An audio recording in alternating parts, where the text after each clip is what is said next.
Hello everybody, this is Ryan from House Tutorials. Another video. This time I'm just doing a quick review on the MOJO Pro Performance Silent Gaming Mouse, specifically the MJ189 model. I've been using this for several days now. Mainly, I got this for how quiet it is. Obviously it's a silent gaming mouse, so go ahead and just listen real quick.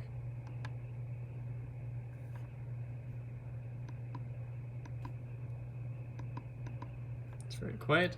This is the mouse I was using before. It's a nice Logitech G900. Been using for quite a while, a few years now. I mean, it's an amazing mouse. It's wireless, it's very accurate, and I love the scroll wheel. It spins forever, which is amazing. Anyway, but it's super loud, which some people it's not that big of a deal, but I'm in my bedroom right now, and I'm working at home, and when I'm gaming at night or during nap time for my children, it can be a little distracting and annoying, especially if you're playing a game where you have to click a lot. It gets pretty obnoxious. Whereas if you do this,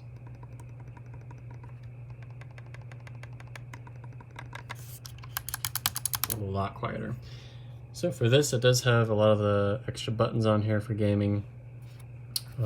And just in general use like back, forward. If you're on like a web page or certain games, take advantage of that as a function.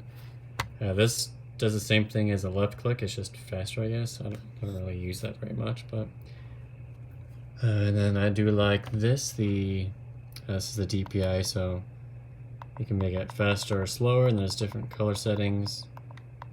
There's several, I think like 8 of them or 6 of them. There's several of them.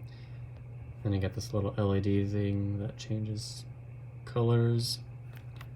And they've got these two little things, and the menu kind of explains if you switch them up or down, it makes it harder or easier to click. I tried it both ways and didn't really notice much of a difference. Maybe you will, but there's that. It is wired, which isn't that bad. I mean, sometimes it's nice to have a wire. This technically does have a cord to charge it and to use it as a wired mode, but this is purely wired. Otherwise, I've used it in several different games and working, just general web browsing, and it's pretty much the same as this as far as I can tell. Comfort wise, this is the way I hold it. I think that's pretty much the same as this. And it feels pretty nice. It's got this little groove thing down here for your thumb to rest on. And it's pretty, the back buttons are a little far back, so sometimes you can have to stretch your thumb back. Whereas on this one, they're lowly resting on top of, in between them, so I should, whereas this one you kind of have to, well, it depends, I guess if you, another nice thing actually I should mention is, whether you click right here, or all the way over here, it's the same, here, over here, it's got the same force, pressure, so no matter where you touch it, so technically you could hold it like this and just hold it further back so it's on that, I guess, but however you want to hold that. So that's actually another nice thing. The manual does have a lot of stuff on here, how to use it. I am using Linux. It works flawless, everything works fine.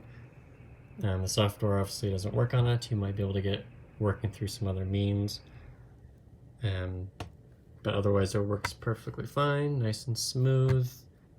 It's got some pointers on there on the different DPI speeds. Actually, let's just open that up real quick. It's a big old long thing on here.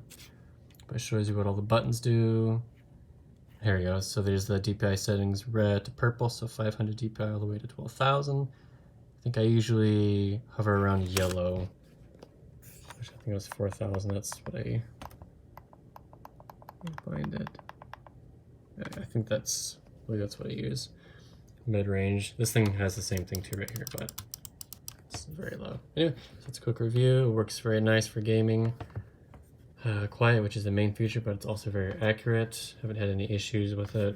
It's, I don't know, it's not heavy, it's not light, it feels nice. So yeah, some of the features there. If you have any comments or questions, leave a comment below.